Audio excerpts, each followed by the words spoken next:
আসসালামু আলাইকুম।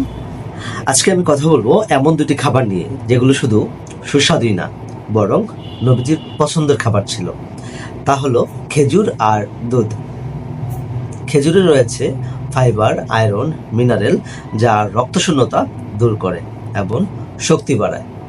নবী করিম সাল্লাল্লাহু সাল্লাম রোজা রাখার সময় খেজুর দিয়ে ইফতার করতেন। দুধ, রাসূল সাল্লাল্লাহু সাল্লাম দুধ সম্পর্কে খাদ্য বলেছেন, এতে আছে ক্যালসিয়াম, প্রোটিন ও অনেক উপকারী উপাদান। একসাথে খাওয়া সুন্নাহ। হাদিসে এসেছে রাসূল সাল্লাল্লাহু সাল্লাম অনেক সময় খেজুর ও দুধ একসাথে খেতেন। এটা শুধু শরীরের জন্য নয়, আত্মার জন্য উপকারী। আসুন আমরা রাসূল সাল্লাল্লাহু সাল্লামের খাদ্য অভ্যাস অনুসরণ করি। প্রতিদিন খেজুর ও দুধ রাখি আমাদের খাদ্য তালিকায়। শরীর ও ঈমান দুটিই থাকবে ভালো ইনশাআল্লাহ। সুন্নাহ মেনে চলে সুস্থ জীবন গড়ি।